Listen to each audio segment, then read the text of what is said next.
Ooh,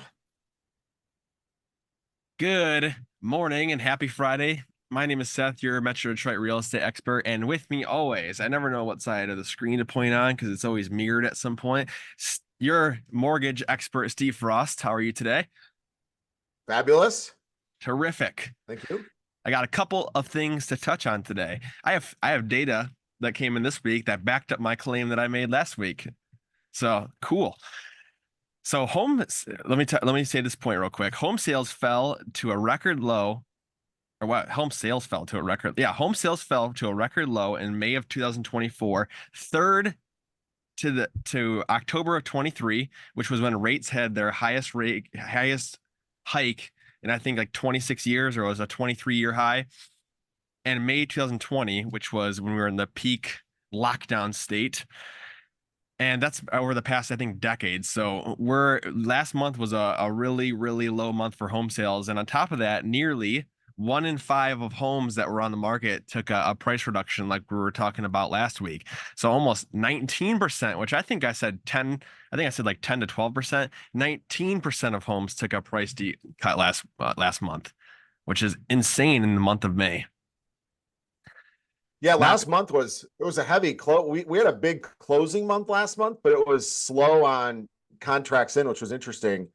Yeah, it's really And I interesting. don't know why. I mean, we had a bad month of economic data though too. Rates rode high last month, so Yeah. that could be part of it.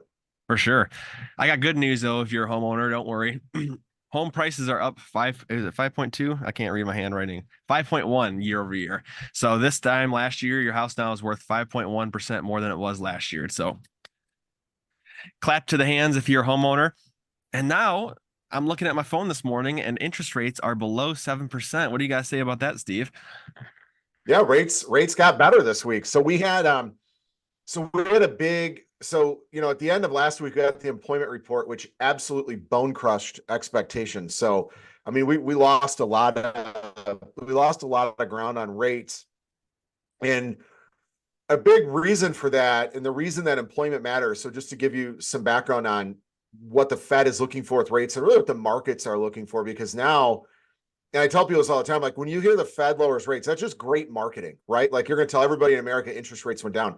Will have zero to very little impact on actual mortgage rates, only because the market's expecting that rates are going to go down more. So why are we seeing rates rise right now?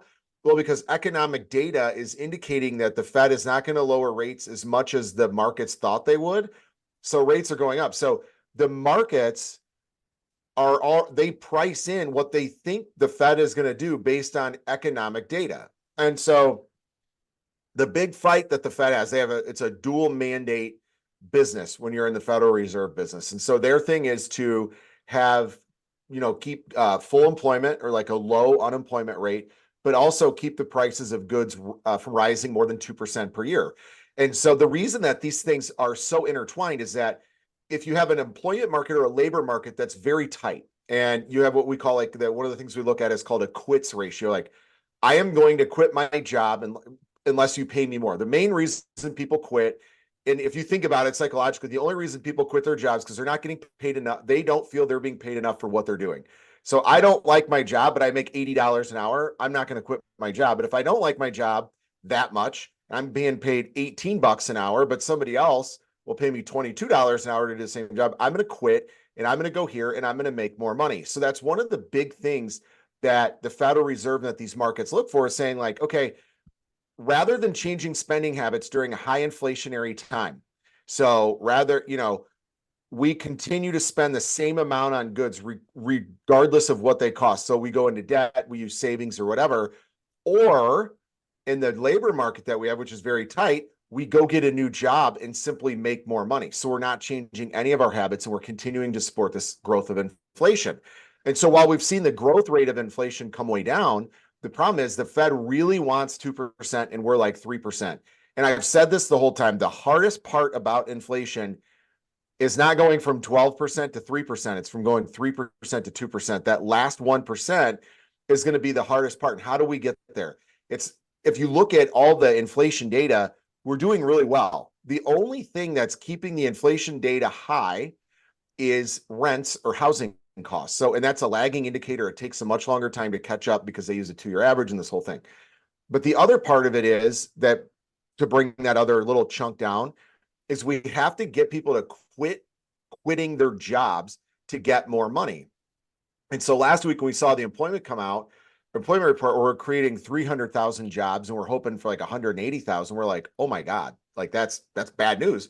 But when you look at, that's a government number, and you look at private numbers and they're much less. And you look at Main Street and you look at surveys or household surveys, people are saying, no, I'm not making enough money. No, I can't get another job.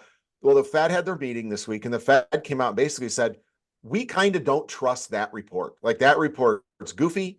They end up revising the numbers down. There's weird birth death models. There's all these different things that get factored into this government jobs report that make us believe that that big number is not exactly what they say it is. So the market really, we kind of gave back everything that we lost last week in that unemployment report. So that was a big part of it. The Fed coming out, not that they kept rates the same. They're actually kind of like in a bad mood about the economy, but they did say, hey, we don't necessarily believe that much in this unemployment report or this employment report. So that helped us with rates last week. And we also got the two big inflation reports. So we saw CPI, which is a consumer price index. That's the price we pay for stuff. That number came in a little bit below expectations. And then we saw what's called the producer price index, which came out yesterday. And that's the price that companies pay for stuff. It's like wholesale pricing, right? To manufacture the products we buy. And that also came in. They were looking for that to go up by like 0.2% month over month. And it came in at -1. And so really big swing, kind of shocked the market. So we're finally seeing rates come down. And I was locking loans this week after the Fed met between 6.625 and 6.875% on 30-year loans, which is a huge blessing. People are like, oh, that's not that much for you, just a little bit below. But I have a lot of people that are like 7.5 that did loans last year. So not only can you go from 7.5 to say 6.99%, right? But I'm also taking you from a 95% loan to value, and because of property appreciation, you're now at an 85%. So maybe we waive your appraisal, lower your rate a little bit, and we get rid of a big chunk of your mortgage insurance. Now all of a sudden these people are able to start saving a little bit more money, and maybe they're not having to quit their jobs. They're finding ways to manage these things. So it's been a great run for rates. Like you said, inventory is getting better, but it's not nearly enough. So we're still seeing great property appreciation. We're starting to see these rates come down. So we will start to see demand pick up.